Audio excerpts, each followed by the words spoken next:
Hello everybody. Today's video is something that I normally don't talk about, but something I've always been interested in, and that is U.S. currency that contains decent amount of silver in it. So today I'm going to talk about the nickel, dime, quarter, and half dollar. I'll describe the currency, describe what percentage of silver has in it, and what clues to indicate that it has silver in it. Alright, so let's first talk about the nickel here. The nickel has a couple dates. It's 1942 to 1945, also referred to as a war nickel, World War II to be precise. And these have 35% silver in them. And just by looking at them, like this one, I can't tell just by looking at it. It looks like a plain nickel to me. Well, this one's a 1944. And a good indication is you flip it over, and above the monument, you're going to see a letter. And on the letter, it's either going to be a P, a D, or an S. That's just where it's meant, where it came from. So other than that, the nickel really is not going to give you a lot of clues just by looking at it, that it's got silver, 35% silver. So those you have to flip them over, look at the monument, see what's above there. Okay, so let's talk about the dimes now. The dimes have a little more going on with those. There is a long range of dates from 1892 to 1964. And within those dates, there are three different types of dimes. From 1892 to 1916, it's called a Barber dime. I don't actually have any to show you, unfortunately, and I've never actually seen one. So those would not be that easy to find anyway, probably in normal circulation. But those are 90% silver. From 1916 to 1945, we have what's called a Mercury dime. And that I actually have, and I can show you. You got a picture of Mercury in the front, got the wings, got another wing on the back there, got good detail. This is a 1945. And you flip it over, and you got that. And another good indication with dimes, as well as quarters and half dollars, you turn them on their side, these are all one color. If you compare it to a dime nowadays, there's going to be a lot of copper in there. These are all one color. So that's a good indication just by looking at the side. It's got 90% silver in it. Okay. And then from 1946 to 1964, we have a Roosevelt dime. Now these are going to be probably the most common one you're going to find in day-to-day stuff. You know, getting change back from the grocery store. So you got Roosevelt on the front. We got a 1956 here. And the back looks just like a plain old dime, but once again, put it on its side, it's all the same color. So that is a real good way, especially if your eyes are starting to go. You can't read that little tiny date there.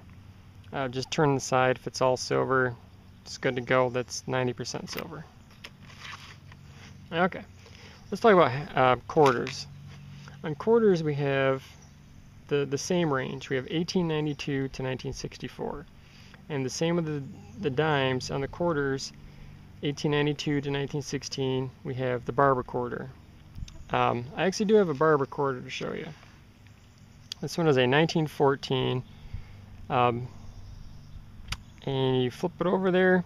It's got a real nice eagle on there, got the stars up there, $quarter, and you put that on its side. It's all one color, and that's a fairly decent Barber there.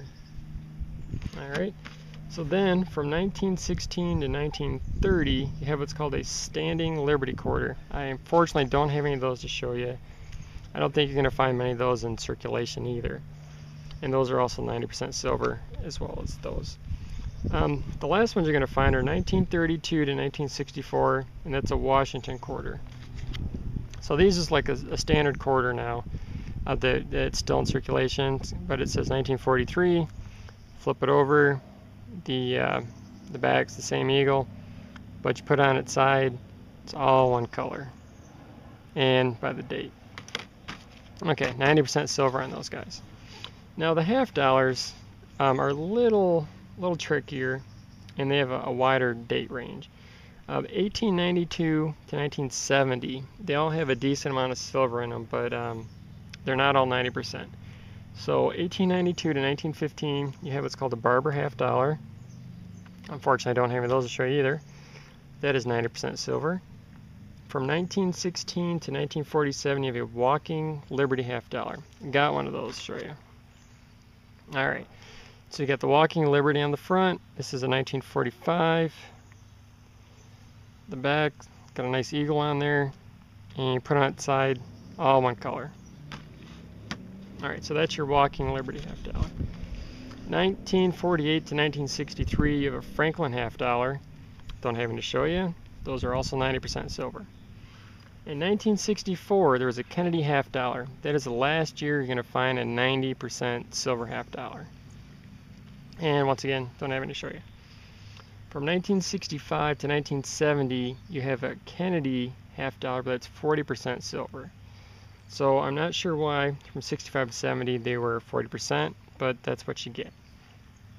So if I had one to show you, the 1965-1970, these quarters are actually more silver in these little guys than there would be in that one if this was a 65 to 70.